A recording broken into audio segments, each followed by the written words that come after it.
Hey everyone, this is Attorney Andre. Did you hear that a list of brokers and the MLS got hit with a whopping $1.8 billion verdict, and lawsuits like this are popping up across the country? Let me explain what's happening. You have lawsuits popping up across all of the United States stemming from what's called antitrust. It's called the Sherman Act. And it's primarily against the MLS, or multiple listing service. Like everyone knows, the standard practice when you're trying to buy or sell a piece of property is to compensate brokers and agents with commissions. And those commissions are calculated as a percentage of home sale. So, like if you have $1 million home price and you have a 3% commission, that 3% is going to come out of that $1 million. And that's typically how it's done here in the United States. And then commissions are always paid by the seller when the home sells. Everything that I'm explaining to you is not new. You probably know this. You also know that the seller sets the total commission to be paid to the seller broker with the expectation that a portion of the commission will be paid to the buyer broker.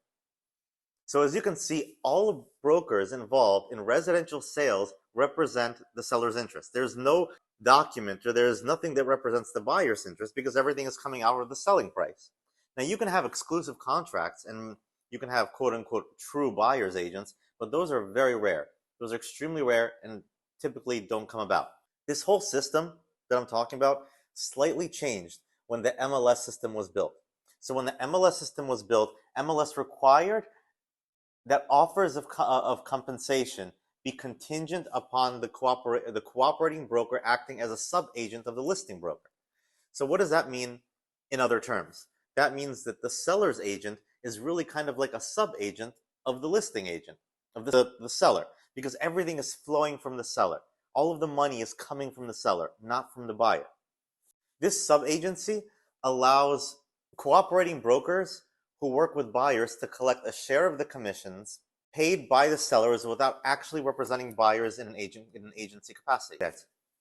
When a buyer gets a real estate agent, they mistakenly think that the buyer's agent, is representing the interest of the buyer, even though any duty that is owed, if any duty is owed at all, is to the seller.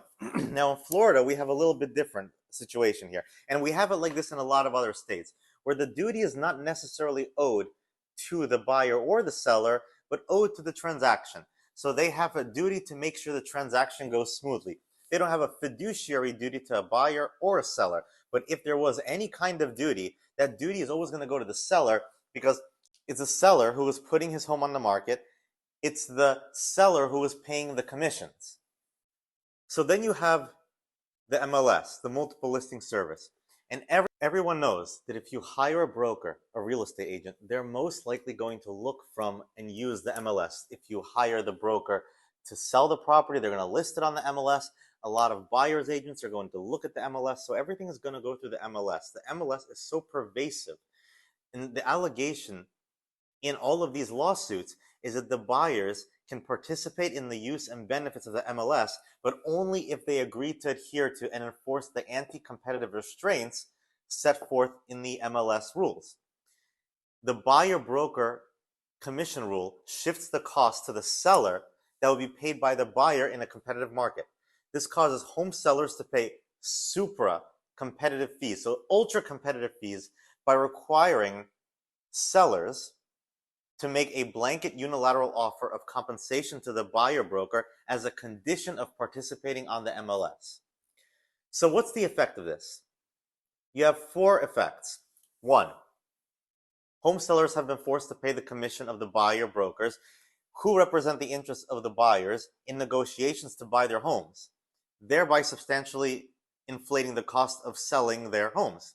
So another reason why home prices have gone up, because of this kind of transaction, what the plaintiffs are calling an anti-competitive market. Number 2, home sellers have been compelled to set a high buyer-broker commission to induce buyers to show their home to prospective home buyers. Number 3, home sellers have paid inflated buyer-broker commissions and inflated total commissions.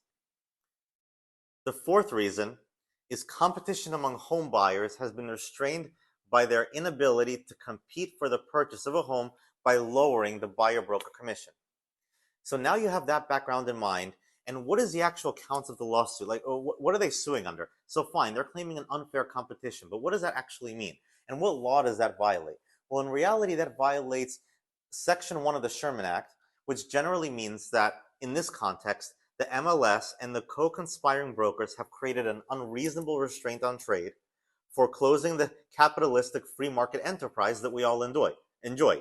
There is absolutely no competition because they've essentially swamped the market and they made it impossible to compete.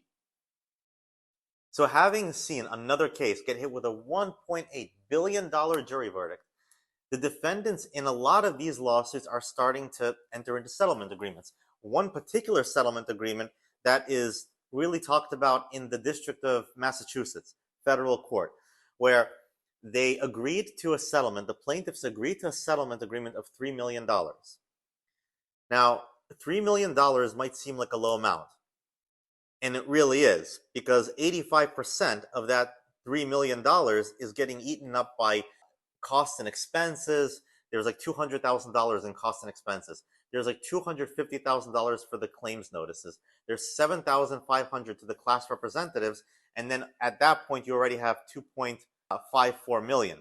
If you look at it that way, you got essentially 85% that's not being accounted for.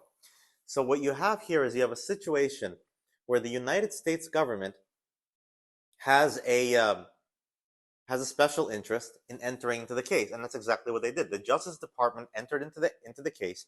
They didn't file a motion to intervene. What they did was filed an amicus brief. So essentially, they're advising the court to reject this settlement agreement. Because it's a class action, the court has to approve the settlement agreement. The court can't approve the settlement agreement if the court finds something wrong with the settlement agreement. Now, in this case, you've got a huge chunk being eaten up in costs, a huge chunk being eaten up in the claims process, a huge chunk being eaten up by attorney's fees and by paying class representatives.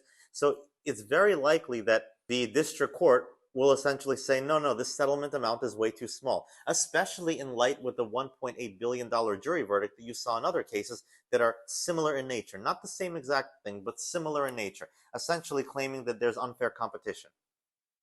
So that's what's next. The United States filed their amicus brief. The parties, plaintiffs, and defendants are going to be able to respond. And everyone is probably going to say, we want this. So the plaintiffs are going to argue that, no, this is a fair deal. The defendants are going to say it's more than a fair deal. I mean, it's the best thing ever. Everyone is trying to convince the judge that this case should stop, the settlement agreement should be approved, and the payment to the class should be approved as well. We'll see what happens. This is recent news just filed by the United States government, Justice Department, and we'll see what they say. At the end of it, the judge will make his decision. Either there's going to be a hearing or it's going to be decided on the papers. But let me know, do you think this whole MLS thing, do you think it's a total scam? Do you think that the way the commissions are paid is proper or improper? How do you think this whole thing will affect the housing market? Do you think it will benefit the housing market? Because the reason why everyone is doing this is because they think, or the reason why the plaintiffs are doing this, we know why the lawyers are doing this. The lawyers want to make money.